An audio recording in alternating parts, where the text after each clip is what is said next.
ပိုင်းနေ့ရဲ့အစမှာတော့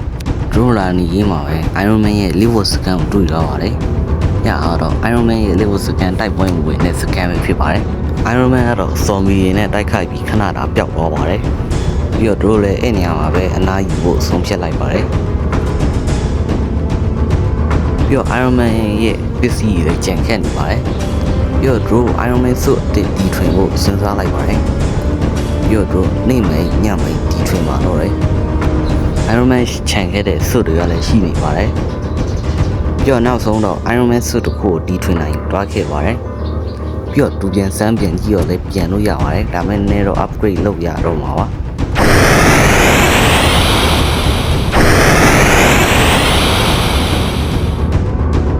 လူတို့တွေကိုတော့ရှာမဲ့အဖွဲ့ကိုခွဲလိုက်ကြပါပြီ။အဖွဲ့ဝင်ကတော့3ယောက်ပဲဖြစ်ပါတယ်။ Iron Man ခြံခဲ့တဲ့စုကိုဝုတ်ပြီးတော့ရှာမှာပဲဖြစ်ပါတယ်။ပြီးတော့အဖွဲ့ဆက်ထွက်ပါတော့တယ်။ကျန်ခဲ့တဲ့4ယောက်ကတော့ Iron Man စုအတိတ်တွေကိုတီထွင်မှာပဲဖြစ်ပါတယ်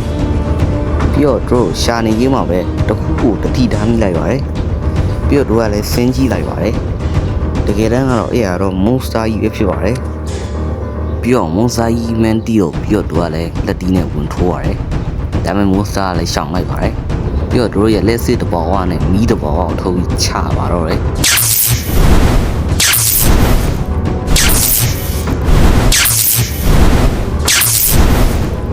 ပြီးတော့ monster ကြီးကကန်လိုက်အောင်လို့ Iron Man ကလည်းလွင့်သွားပါတယ်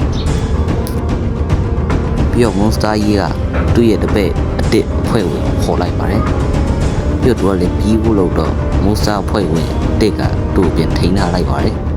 ပြီးတော့ Iron Man အဖွဲ့ဝင်ကပြန်ရောက်လာပါတယ်သူ့ခြေထောက်နဲ့ကန်လိုက်ပါတယ်ပြီးတော့လက်သီးနဲ့ထိုးပါတော့တယ်ပြီးတော့ monster ကပြန်ရောက်လာပြီးသူ့ကိုလွင့်လိုက်ပါတယ်ပြီးတော့ Iron Man အဖွဲ့ဝင်ကပြန်ရောက်လာပြီးသူ့ကိုကယ်လိုက်ပါတယ်ပြီးတော့စခန်းကိုပြန်လာခဲ့လိုက်ပါတယ်ပြီးတော့မနိုင်ဘူးလို့ပဲပြောလိုက်ပါတယ်တို့ကရန်စွာကြီးလို့ပါပြီးတော့မူးစားဖွဲ့ဝင်ကပြန်ရောက်လာပြီးတို့တိုက်ခိုက်ပါတယ်ပြီးတော့ခန်းထဲကလူတွေလည်းကုန်လန့်ကုန်ကြပါတယ်ပြီးတော့ Iron Man တော့တို့ပြန်ထိန်းထားလိုက်ပါတယ်ပြီးတော့မူးစားဖွဲ့ဝင်ရဲ့ပြန်တိုက်ခိုက်ပါတယ်ပြီးတော့စွတ်ထဲကလူတယောက်ကိုထုတ်လိုက်ပါတယ်ပြီးတော့သူ့လေဘင်းညစ်ပါတယ်ပြီးတော့ Iron Man ကလည်းပြန်ထိန်းလိုက်ပါတယ်ပြီးတော့မူးစားဖွဲ့ဝင်က Iron Man စွတ်တစ်ခုခိုးထားလိုက်ပါတယ်ပြီးတော့တို့ရဲ့ကောင်းဆောင်ကပြောပါတယ်ဒီလိုမျိုးခိုးလိုက်တော့မရတော့ဘူးလို့ပြီးတော့တို့လည်းငါတို့တီထွင်နိုင်စွမ်းရှိရလို့လည်းပြောလိုက်ပါတယ်ဒါတော့ပိုင်း1ဖြစ်ပါတယ်ပိုင်း3နဲ့ဖြစ်မှာဒီမီတော့ပါမယ်